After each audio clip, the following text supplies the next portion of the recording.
Hi எல்லாருக்கும் வணக்கம். என்னோட பேர் இனியா. நான் சேலம்லேருந்து வந்திருக்கேன். வேஃபாரோ 1.0 ஓட one of the finalist singing கேட்டகரியில். ஸோ இப்போ கரண்ட்டாக நான் சைக்காலஜி தேர்ட் இயர் படிச்சுட்ருக்கேன், யூஜி டிகிரி.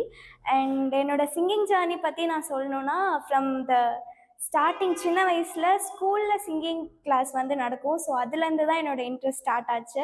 ஸோ அப்படியே ஒவ்வொரு வீட்டில் வந்து கிளாஸ் சேர்த்து விட்டாங்க. ஸோ அதில் வந்து நிறைய விஷயம் நடந்துச்சு. ஃபர்ஸ்ட் நாங்கள் ஒரு கிளாஸ் போனப்போ 1 ஹவர் கிளாஸ் நடக்கும் வீக்லி ஒன்ஸ். ஸோ அது ஃபுல்லாமே வந்துட்டு அவங்க மணி மோட்டிவாக இருந்தாங்க அப்படின்றது லேட்டராக தான் எங்களுக்கு தெரிய வந்துச்சு. நான் என்ன பாடினாலும் சரி, எப்படி பாடினாலும் சரி, 1 ஹவர் அவங்களுக்கு முடிஞ்சதுன்னா அவங்களோட ஃபீஸ் வாங்கிட்டு அப்படியே கொஞ்சம் வருஷம் சிங்கிங்னா இதுதான் அப்படின்னு தெரியாமையே கர்நாடிக் கிளாஸ் போய் நான் கற்றுட்டு இருந்தேன். தென் அப்படியே அது அப்படியே ஷிஃப்ட் ஆகி எங்களுக்கு ஓரளவுக்கு தெரிய வந்துடுச்சு, ஓகே இவங்க மணி மோட்டிவோடு இருக்காங்க அப்படின்ட்டு. தென் நெக்ஸ்ட்டு வந்து ஸ்கூலில் இருக்க ஸ்டாஃப் கிட்டே நம்ம போய்க்கலாம், அவங்க தனியாக எடுத்தாங்க அப்படின்னு சொல்லி அங்கே வந்து வீட்டில் சேர்த்து விட்டாங்க. ஸோ அங்கேயும் போய் கற்றுக்கிட்டோம். அந்த சைட் பை சைடு நான் கீபோர்டு கொஞ்சம் கொஞ்சம் கற்றுக்கிட்டேன். தென் லேட்டர் ஆன் அங்கேயும் அப்படி தான். ஸோ அவங்களும் மணி மோட்டிவ், நிறைய ஸ்கேம்ஸ் நடக்குது சிங்கிங் கிளாஸுங்கிற பேரில்.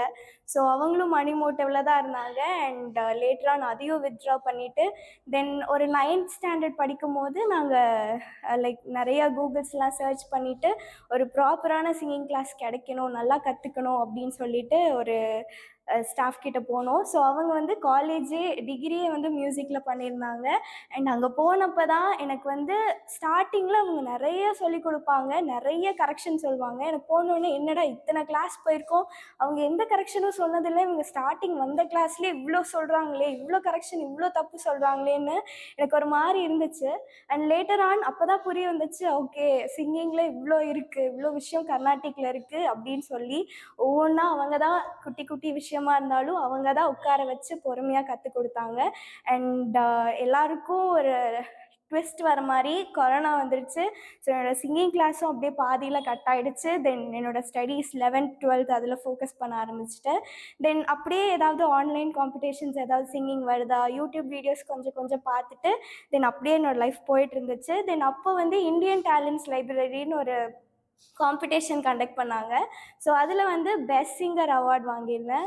இதெல்லாம் வந்து கொரோனா டைமில் நடந்துச்சு. தென் நெக்ஸ்ட் வந்து என்னோடய காலேஜ் லைஃப்.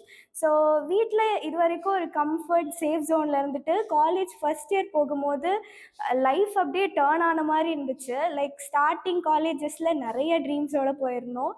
ஸோ அங்கே போகும்போது எல்லாருக்கும் ஒரு பிக் ட்ரீம்ஸோடு போயிருப்போம்ல. ஸோ ஸ்டார்டிங்கில் நானும் அதே மாதிரி தான் காலேஜ் கல்ச்சுரல்ஸ் ஈவெண்ட்ஸ்னால் போய் பார்ட்டிசிபேட் பண்ணலாம், ஃபைன் ஆர்ட்ஸ் எங்கே இருக்குது காலேஜில் அப்படின்னு தேடி தேடி போயிட்டு பார்த்தேன்.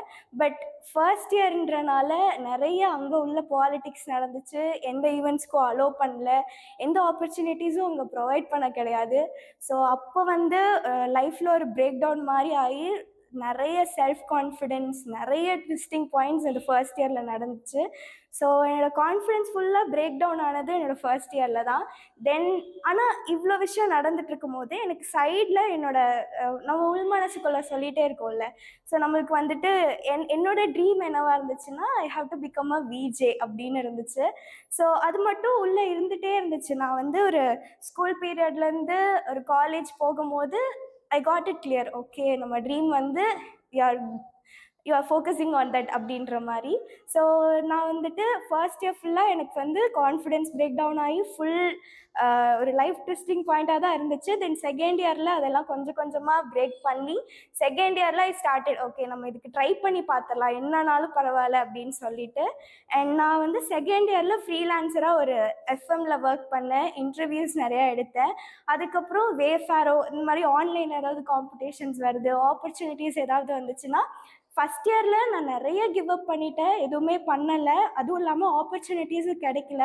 பட் செகண்ட் இயரில் அது எல்லாமே பிரேக் பண்ணி கிடைக்கிற ஆப்பர்ச்சுனிட்டிஸ்லாம் யூஸ் பண்ணி நானாக ஆப்பர்ச்சுனிட்டிஸ் தேட ஆரம்பித்து தென் ஒவ்வொன்றா லைக் இன்டர்வியூஸ் எடுக்கிறது, ஷோஸ் பண்ண ஆரம்பிக்கிறது அப்படின்னு ஸ்டார்ட் பண்ணது.